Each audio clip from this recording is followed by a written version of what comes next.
Battle of the Nerds today, guys, as the Marlins head to Tampa for a 2-game series starting tonight. But is the increased usage of analytics translate into success on the field? We dig into that and much, much more in today's episode of Locked On Marlins.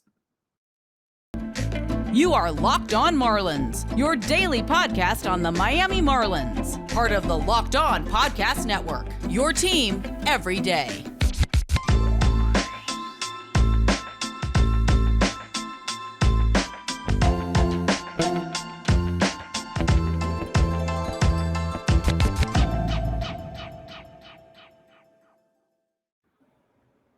Hello and welcome to Locked On Marlins. I am your host, Peter Pratt. And joining me today, Joe Frisaro is in the house. Joe, how are we doing? Peter, it is an absolute pleasure to be on your show. Love the intro, by the way. Love the studio, and I just love the YouTube aspect, I guess. Well, Joe, thanks so much for the compliments. This is a new venture, no doubt, on the YouTube vibe. And there you go, guys. You've been following. You can get this pod anywhere, any podcast platform. But now, as Joe has teased out, get it on YouTube too. We're available on YouTube. Get yourselves over and subscribed to the brand new Locked On Marlins YouTube channel. Every episode is going to be dropping in there too. So if you like it YouTube style, get it in there. Also, of course, if you're on Twitter and you like engaging on Twitter, get me on Twitter as well at Miami Marlins_UK. Joe, we've got a ton to get into here. It's pre-game in advance of Game 1 with the 2-game series with the Rays. I'm really looking forward to this series. There's a lot going on, it feels, right now with both teams. But before we kind of dig into this series itself, what's your general vibe in terms of where the Marlins are at right now, quarter of the way into this 22 season? You know, they're kind of tracking kind of like I thought they would, where they could hang close. The offense is kind of looking for an identity. We're seeing Jorge Soler kind of become a little bit of the power, source and force that they thought he can be. That's encouraging. Still some, issues with Garcia, a little bit of performing so far. Offensively, they're scoring runs. They're getting kind of to the threshold I think they could be at, where they can score enough to be considered a serious playoff contender. And the pitching's top 10, which is where we expected them. And their starters, I think, are like 5th or 6th in ERA in baseball, something like that. So they're doing what they want. The bullpen's actually been quite good. I know there's some ninth innings issues, but if you look at overall performance of bullpen and bullpen ERA, their bullpen's good enough that they're kind of where I like them. Where I'm a little concerned right now is, as blessed as they were health-wise in April, in May, it's starting to catch up. I'm a little concerned about Jazz's hamstring, coming at a time when Joey Wendell's down and John Birdie as well. We should be getting those guys back hopefully soon. But Jazz's hamstring, I don't know what that's going to lead to, but tight hamstrings on guys that rely on speed is not good. So little concerned about health. Me too. I was thinking the same earlier, like you said, in April, early May, no health problems. Then all of a sudden, Luzardo goes to the IL. That's been the kind of start of it, really. Then Wendell, bit of a COVID outbreak too. Now Jazz's hamstring. We're starting to get into the depth guys right now. But it seems like maybe they're getting lucky with a few guys coming back. But nevertheless, though, Joe, if Jazz Chisholm is down for 2-3 weeks, that is going to be a major, major blow for this Marlins team, right? Yeah, and the thing with hamstrings, Peter, is especially a speed guy. And Jazz, as we know, when you watch Jazz play, he plays at 100 miles an hour. He doesn't play at 60, 70 miles an hour. He's not in the speed limit. He's well above the speed limit. And you can't take that away from him. And if he's not playing there, he's not Jazz. So you run the risk of really setting him back. So again, we'll see. They call it tight hamstrings. Tight hamstrings are never good. Maybe it's more of a cramp. That's what I'm kind of hoping, that get some hydration in there, a day or two of rest. But if it is something prolonged, that's obviously going to affect the team. It could be cushioned if Joey comes back. Because even though Wendell isn't necessarily the speed merchant, and Birdie is, of course, but you get that consistent lefty hitter who could hit at the top of your order, much like Jazz has been doing, gets on base, great situational hitter, and a proven guy. And so if that's how it goes, all teams are dealing with injury and guys that go on and off, but you don't like to lose 3 or 4 that are same type of player at the same time. be like being without all your power guys at the same time. You know, Yeah. you could withstand being without one or two of them as long as you have 2 or 3 left. So I think that's, if Jazz again is down, we're going to need Brian Anderson to step up, and he has been, and the other guys in that lineup to lengthen the lineup and do their part to pick up the slack. For sure. The interesting thing as well, when Jazz went out the game, Joe Dunand came into the game. He was kind of recalled just before on Sunday. Wasn't in the starting lineup, but got out there in, I think, the 3rd inning it was asked to play second base. By all accounts, Joe Dunand had never played second base ever before, and he played second base. Got a couple of big outs as well towards the back end of the game as well. So, you know, the depth is going to be tested. We look back to 2021. The depth really wasn't there, was it, Joe? Remember, the guys being brought in, they just weren't major league players, basically. They weren't up to the standard.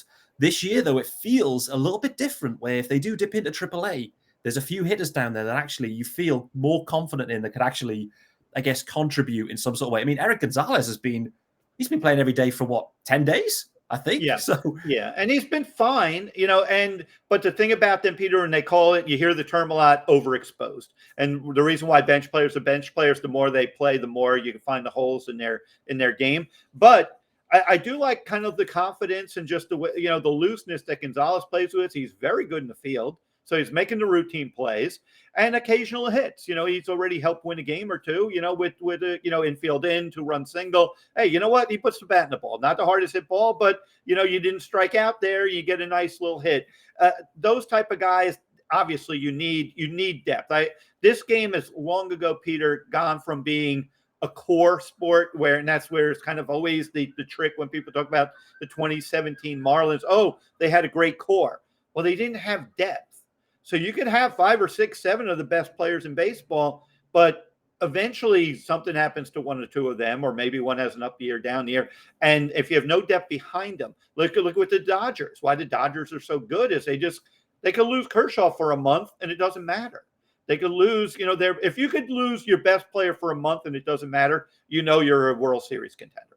You know what I mean? That's how I kind of look at it. And so the Marlins, they're not going to replace Jazz with Joe Dunand, but if Joe Dunand is contributing, just holding his own for a while, just making routine plays, coming up with a big hit every now and then some other guys get hot. I think this is we're talking hypothetically, but if Jazz is down, I think it's a big opportunity time for Jesus Sanchez, who has kind of in the slump part of it. Sanchez came up with the Rays. He's going to the Trop for a couple of days. If he could get going, then you're like, okay, you could withstand if he gets hot for a couple of weeks. That's generally how successful playoff teams do it. It's almost like you pass the baton. Hey, I ran 3 miles or whatever. I'm a little tired. Now you take it and you got to keep running at that same pace. So as long as, Jazz has been a little bit of a slump, which is natural, but Jazz, as we know, one swing, he draws a walk, he steals second, goes to third in an error, and a short fly ball, he scores on a sacrifice fly.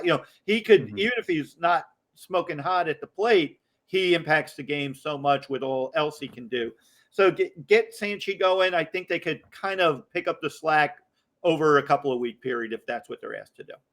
Yeah, I was going to ask you about Jesus Sanchez because it's been really, he started the year absolutely on fire. Him and Jazz just setting the league alight, and then he's just cooled off significantly. And it looked like he needed a bit of a mental break, but then he kind of, came in. I think De La Cruz took one to the arm, had to come out of the game, and then Jesus took over. And it felt like just had a little bit of a reset, a day or two off, straight back in. Like I said, back to the Trop. He'll want to do well against the Rays too. So that's going to be really interesting, that storyline.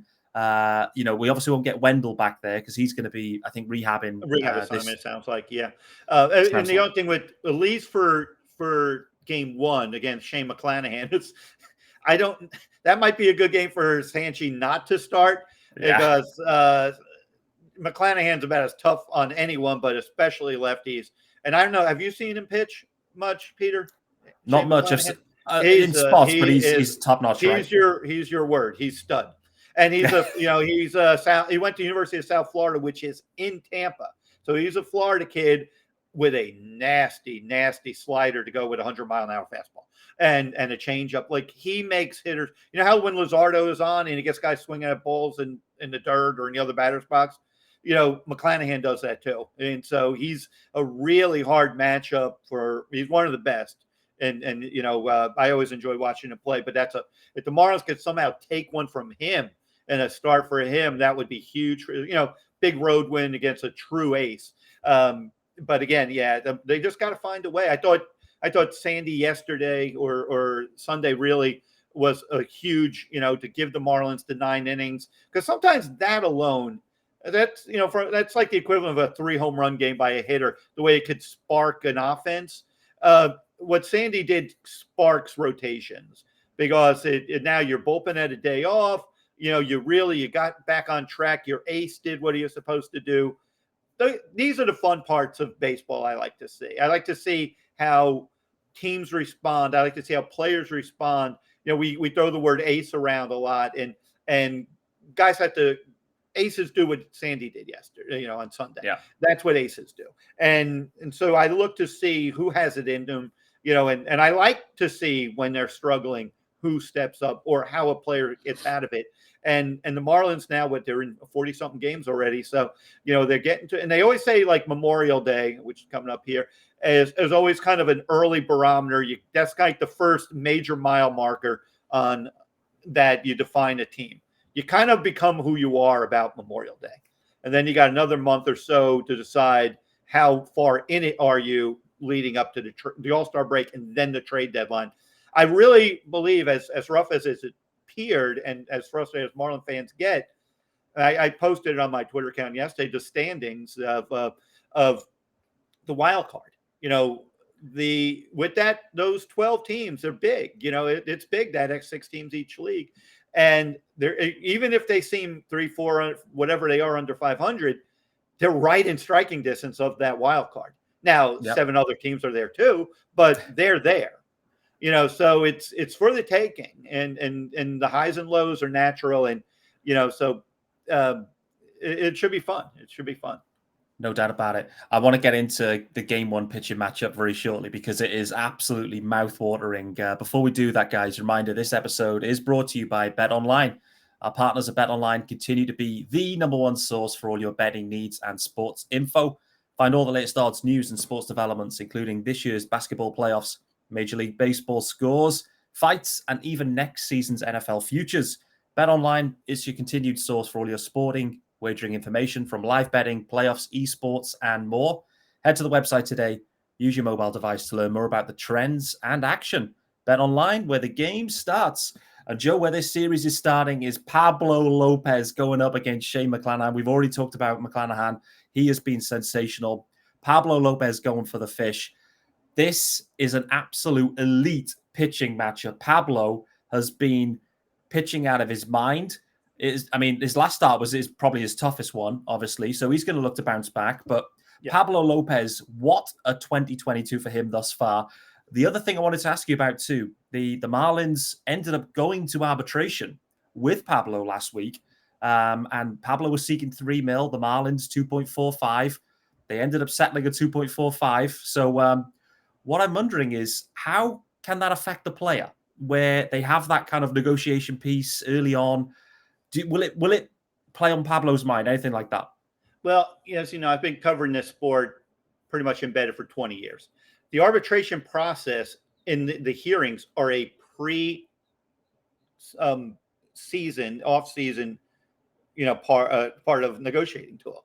That you go to your arbitration hearing usually late January. Sometimes they push it to early February. You might miss a day or two of spring training because of the lockout and all that went with it. They're doing the hearings in the middle of, or the first 40 or so games of the regular season.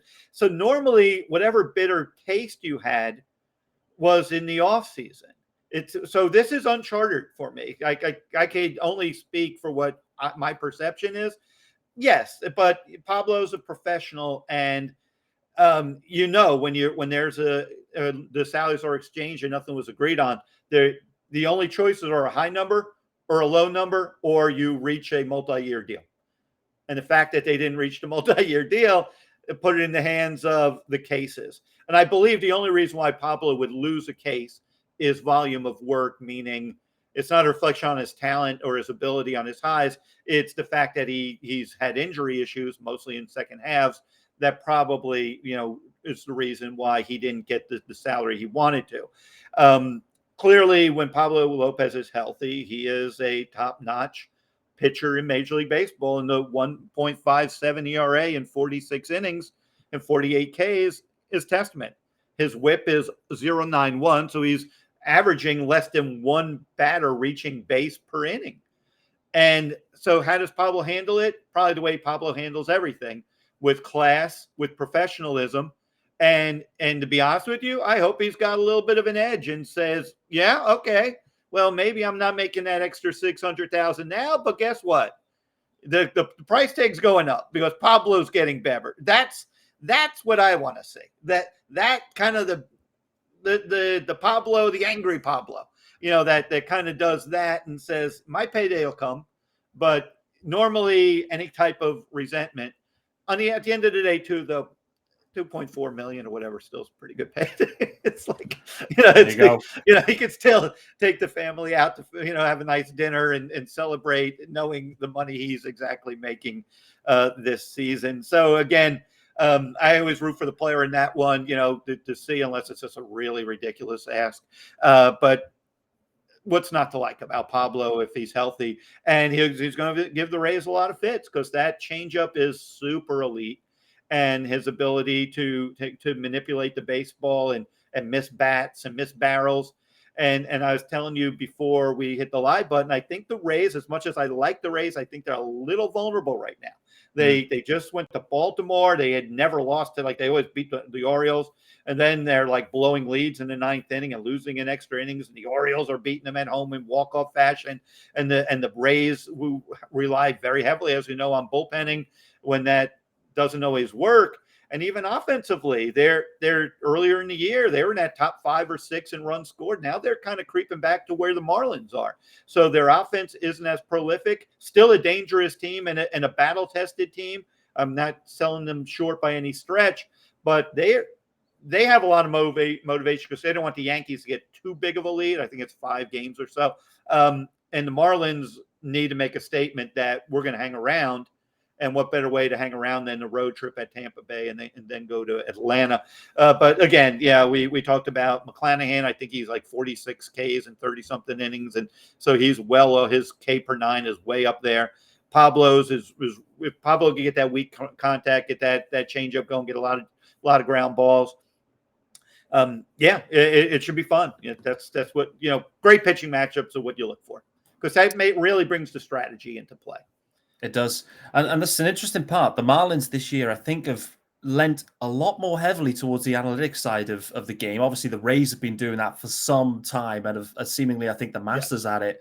What impact do you think it's made to the Marlins this year in terms of, their approach, their decision-making, the platoons, etc.? I think it's kind of hot and cold. I think they kind of haven't yet found their identity with it. It started off with Jazz hitting 9th in the justifications, and I've had talks with them. I pretty much anything I say on air or right, I pretty much have talked to them. If I'm a little critical of a move, I'll let them know. I say I don't like it. I don't, and they're like, well, the analytics say, and I'm like, it's Jazz. It's like he doesn't hit 9th. He hits leadoff or in the top. But their logic was sound. Veteran players, have a longer track record. Jazz a little bit of spotty. And so they went that way and they got off to the slow start. Their pitching wise, I think it's worked out fine. I think they could use a little bit tighter plan with Eliezer, maybe get to more of him as an opener, 3 or 4 innings. Now, I know he went 5 innings or whatever the other day, gave the home run, but when does Eliezer really get in trouble? It's about that 4th, 5th inning. That's when I keep a closer eye. This is where the Rays master it. They are so tied into their matchups. They're like, and maybe they do a batter's face thing. Maybe they just say, hey, after 18 batters, he's out of the game. Which could be 3 2/3 if you get everybody out. It's their system is more in gear. The Marlins have very good analytics people. Don't get me wrong. I just think that integrating it and then finding how to make it work the best way is what they're going to do. I applaud them for doing it because they were so far behind the times. I remember there was a time when the Astros were going to the World Series. Well, they go a lot, but like in Stanton and Yelich were still here, and having source over there with the Astros, they for 2 or 3 game series in Miami, they had 46 pages of analytics on the Marlins. And I asked a Marlin player, and one of the relievers at the time goes, "Oh, we had our usual pregame meeting about how to approach their hitters." It's like in the world, matchup right? didn't go. They were just the game planning, the preparation aspect was completely different. They were on completely different stratospheres. And meanwhile, you had a lineup with Yelich, Ozuna, Stanton, that could match up with anyone, but they had a much more sophisticated plan of attack, while the Marlins had a more old school throw a fastball to a curveball. There's a lot to it, and I know Mel Nelson Jr. He's kind of the perfect blend to me because his dad was a great pitcher and a great pitching coach, and he came up and have his brother pitch in the big leagues, and and Mel has the foundation of old school baseball. Coupled, and he married them very closely together, analytics and how to miss bats and really focus on swings and how a guy's swing looks and all these ways of manipulating the baseball to miss barrels and he integrates that so well. So it's still a work in progress, but they're definitely on the right track in analytics. Feels it. It felt a little bit. There were some talking points coming up because of the use, particularly of, a guy like Jazz, and it kind of got the fan base throwing some questions out there. But listen, the Rays have shown the way of just in terms of how it can be deployed and utilized and how successful you can be, when you use that, the data, the analytics to get the right guys in the right spots at the right times. And I think the Marlins will get there with it. It's just a work in progress for sure. Can I add one more thing, Peter, before Absolutely. we get off analytics? Because I wanted to kind of make this point. And a lot's made. I tend to a lot of times, and I people know before I went independent and took my early retirement a few years ago, I had like 18, 20 years with MLB.com and was there at the launch of StatCast in 2015 and really pay attention to that hard hit and pitching analytics that really focus on that measures the tools of the player. So I pay a lot of attention to hard contact and things. But I also, whenever we try to overcomplicate it, I think a lot of people trying to search for answers kind of look at analytics. I think they sometimes misread them. And on those moments, Peter, I kind of try to simplify it. So that's why, yes, we can look at run differential, but that could be a little misleading too, especially early in the year. But these numbers kind of speak loudly. And I sometimes go to the most basic of things. And this is a Jack McKeon philosophy. Who scores first? And I'll just run this to you. The Marlins, when the opponent scores first, the Marlins are 5-17. When the Marlins score first, they're 13-5. And in the homestand, they finished 4-5. They were 2-0 in the games they scored first and 2-5 in games the opponent scored first. And why is that important? Look at it this way. Okay, if you have an early 1-run deficit, and you both play even the rest of the game. Let's say you give up 1 run in the first, and both you and your opponent score 3 the rest of the way. Guess what? You have a 1-run 4-3 loss. So I'm not so caught up with the 6-12 record in 1-run losses, because you can be down 5 and then score 4 and lose 5-4 and say, oh my gosh, if we only hit a 2-run homer at the end, we would have won 6-5. You don't want to be behind. It's like soccer, right? I'm sure those numbers, the team in soccer that scores the first goal probably has a lot better percentage. And this isn't just Marlins numbers, I'm telling you. You could probably look at pretty much most teams. These records will reflect there. So just as we dive into real sophisticated numbers, and I'm fine going into the weeds on stuff, but don't lose sight of the simple stuff. So, I encourage your listeners too to pay attention to that, and let's see how true that holds. When the Marlins score first or their opponent scores first, because yes, you want the ability to come back, but you don't have to rely on it all the time. No, for sure. Makes a lot of sense. I mean, like you said, in soccer, like you score first, your percentage of winning drastically higher, I guess, for those games. So makes a lot of sense. We want to talk about game 2 shortly too, because the Marlins actually have got TBD on the mound right now. So we're going to get into that very shortly. But guys, reminder, this episode is also brought to you by, this is one of my favorite, Athletic Greens. I've been taking these Athletic Greens now for a good few weeks. I was looking at it I was just feeling jaded, feeling tired. I needed more energy, mainly because I'm watching games late at night.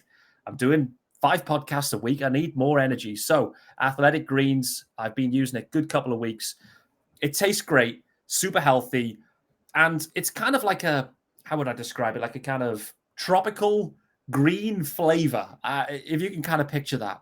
What is it? So that's the main question. What are these Athletic Greens? It's 1 scoop a day. You put 1 scoop in, 350 mils of water, and it's 75 high-quality vitamins, minerals, whole food source superfoods, you name it, it's in there. Athletic Greens AG1. So if you want to go and check it out, get yourselves over to athleticgreens.com.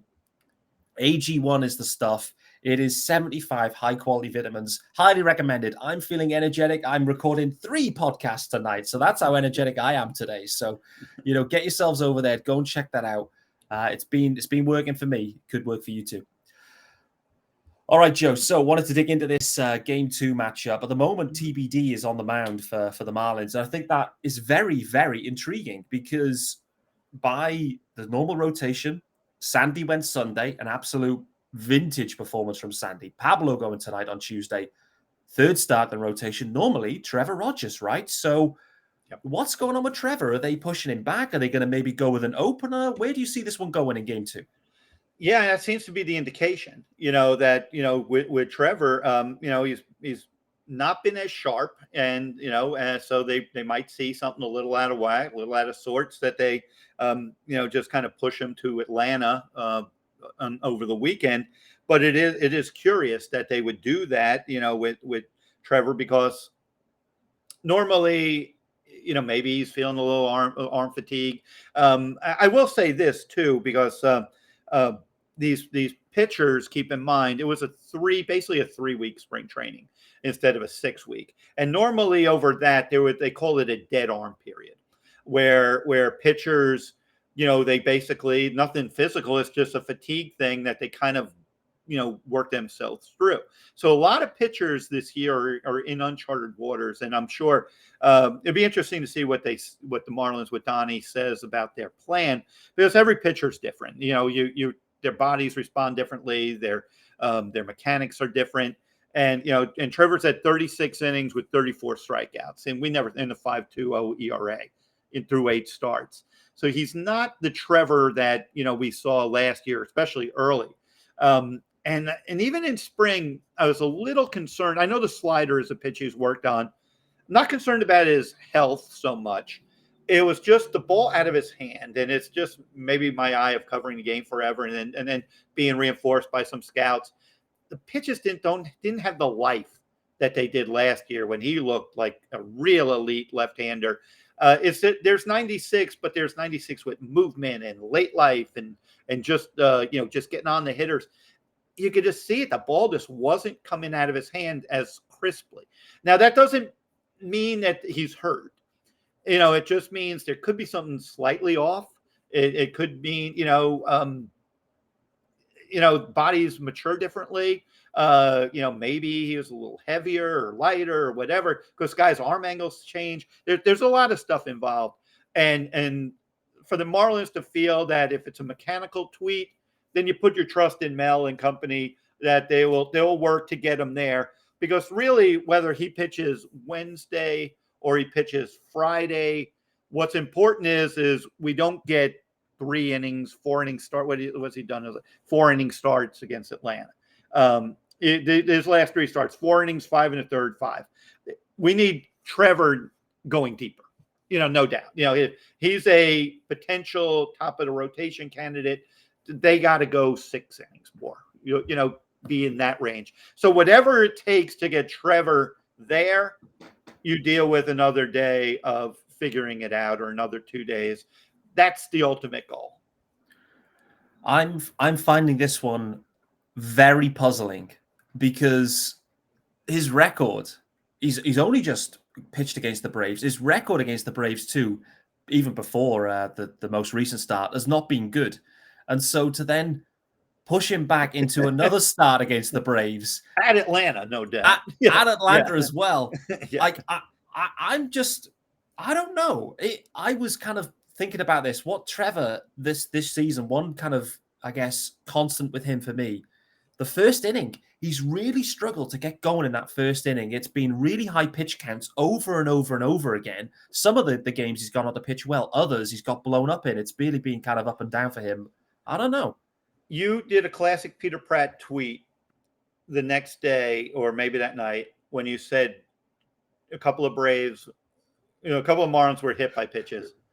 And where's the outrage? And I kind of always look for an opportunity, because it's more of a little jab at their fan base to weigh in. But if you look, this is real. This is where what you mentioned has validity. What has been the biggest fear by the Marlins when they play the Braves? Who's the first batter for Atlanta? I know. So where everyone watches the first pitch, because the first pitch, if it goes up and in, everyone loses their mind. If it goes up and in and hits them, then the pitcher should be thrown out of baseball. Don Mattingly's the worst manager ever, and there's suspensions and fines and comments coming from the other dugout about these guys like, I can't pitch inside, don't even try. Okay, if you go back and look at how Trevor pitched, this is the first game of a big series at home last weekend. He threw that first pitch to Acuna way outside ball one. And I went and I looked at, let me see if I can almost find it. I don't know if it'll translate onto here onto the video. But I don't know if people can see this. It's not coming in. Is it coming in at all? No. But anyway, there's like 5 or 6 pitches. I did the little map, the little heat map of the pitch to Acuna. He saw 6 pitches. The one close to him was 3 pitches right down the fat part of the plate, 3 pitches outside the strike zone. And what did Acuna do in that at bat? He doubled the left. The Braves scored 3 runs in the first inning of the first game of the series, and the Braves were on their way. The tone was set that day. Yeah. And now we're asking Trevor to go to Truist Park. First batter you'll see is Acuna. Is he going to attack, or is he going to be, I don't want any part of an Acuna mess? And so that's my little, well, I wish you guys would have seen that graphic, but it was like, here, throw it in meatball territory, or throw it in territory where you can attack the hitter, and get him out, or have your best way of getting him out, rather than, a more passive approach. So in that regard, I do agree with you. Yes, there also was an extra day because of the off day to do it mechanically. So it'd be interesting to see what the Marlins explanation is, but I am kind of in agreement. I think I gave my assessment. I think why they did it without, hearing directly from them. But I do kind of agree that they could have probably fixed him, go against the Rays, because he gives you your best chance. Let's put it this way. To me, even a 70% or 75% Trevor Rogers probably is a better matchup than a full bullpen game at Tropicana Field against a very dangerous Tampa Bay Rays team. Yeah. Just one final topic before we round up here, Joe. And we're going to go back to Sunday's game. Sandy he went into the 9th. He looked like, listen, I'm having this game. Bullpen, stay seated. Obviously, Aguilar dropped the easiest. Yeah, that was bad. An error on Aggie. The Braves started to get a rally going, as they do, and they can do. Interesting part, though, Anthony Bass started to warm up in the pen. Anthony Bass has been sensational in the 7th, 8th innings this year, not really being tried in the 9th. They've tried everyone but Anthony Bass, but looks like the Marlins were actually, if they needed him, we're going to go with a save opportunity with Anthony Bass again in the 9th. It's been a really puzzling year in the 9th inning. It hasn't kind of worked out, but do you see a realistic opportunity now where Bass maybe steps into that role again, the role he was supposed to take in 2021? That's definitely a maybe. I would think also, just to say otherwise, potentially the matchup, because there already was an out or so in the inning, maybe just usage of, Bender's going earlier, so it seems more and more like it's Sulser's job. Maybe Sulser also was down, and maybe it pitched a little bit. I'd have to go back and double check there. But it is curious. I do think, that Bass, he's saved games. There's no doubt that, why not? You can't constantly have the same look if that pitcher is not getting the job done consistently. So I think a lot of it's mixing and matching. To the Aguilar play, though, it's like the frustrating thing was he did try to showboat he didn't just catch it. He had to catch it and grab it. And I know they're big leaguers and it's real routine, and Aguilar does so much good. But what my takeaway from that was, Peter, and I did tweet about it, and the way I phrased it was, and it's not just Ace, but a lot of really good players, they pick each other up. Yes, no one felt worse than Aggie. He knows he messed up. Obviously, he cost a pitcher 10 or so more pitches. He cost him some runs. They all end up being unearned, but he created a stressful ninth that didn't have to be there. But that's what good players do. That's what good teammates, that's what aces do. If a guy strikes out at a big moment, the guy behind him gets that 2-out hit now, picks up the player because the player wanted to get the job. That's the team aspect of it. But yeah, the Anthony Bass thing, again, why not? You go with the hot hand. If you don't have a true closer, and they don't, you go with the hot hand. Really intrigued to see the way the Marlins go with this one, because it was not good with Anthony Bass in the ninth at all last year. Any other inning, it was fine. This has been the funny thing. It shows that, those ninth inning outs are the toughest. I believe they truly are the toughest. It becomes a mental game, and I'm really intrigued to see. I know Anthony Bass will want to be that man. I know he'll want to be that guy and deliver for the Marlins and the fans for sure. But, experience is telling us that it hasn't worked out. You're a little skeptical. Is that what you're saying, Peter? I'm skeptical, but at the end of the day, they've tried everyone else thus far, and they still haven't quite landed on a guy. What I did like a few weeks back, though, and I said this on this pod, Cole Sulser blew a game, and he was straight out and faced the media straight after. Yeah. And I love that from Cole Sulser, the fact that he was happy to come out and say, pitch location, it was on me. Game was on me. I blew it. I'm looking to be better next time. And I was like, okay, the kind of leadership role, kind of a bit like how Kinsler was in 2020, where Kintz wouldn't shirk. And I like that from Sulser. So that was a little glimmer I saw, and I thought, okay, this guy I think could be the right guy for the spot.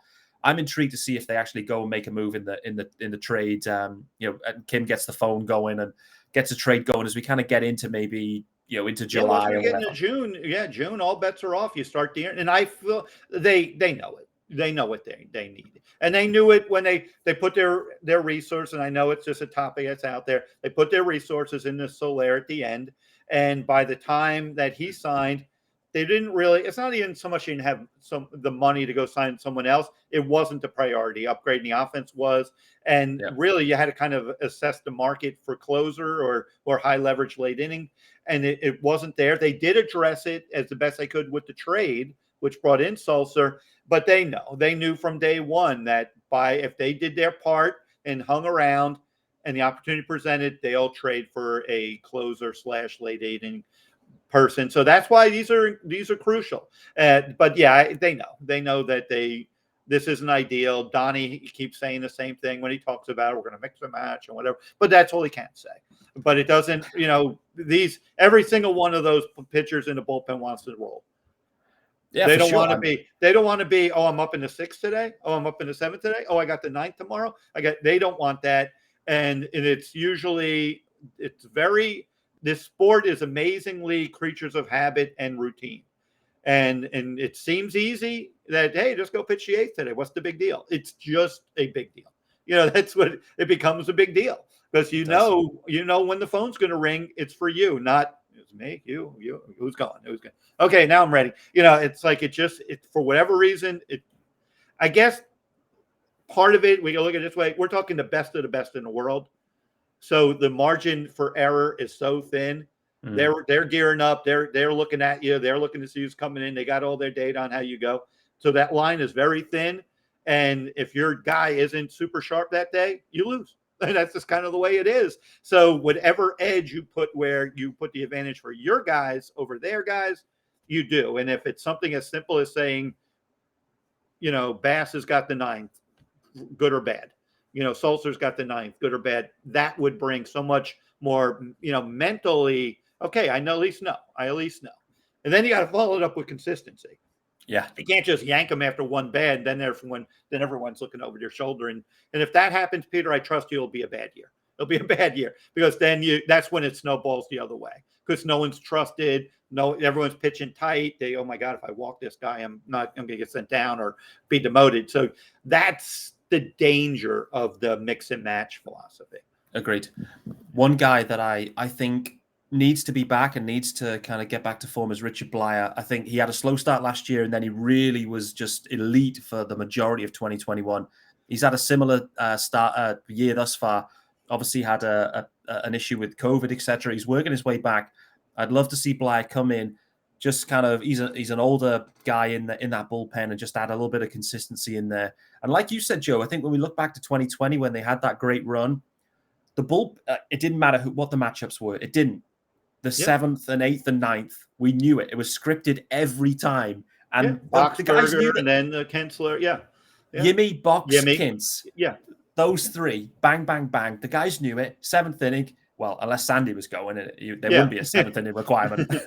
Exactly. But, to your point, though, it just adds, the guys know they can prepare themselves mentally, physically, to be ready for that spot because they know it's going to be them that's getting the call. So I think that really would add value. Does. So yeah, I'm with you.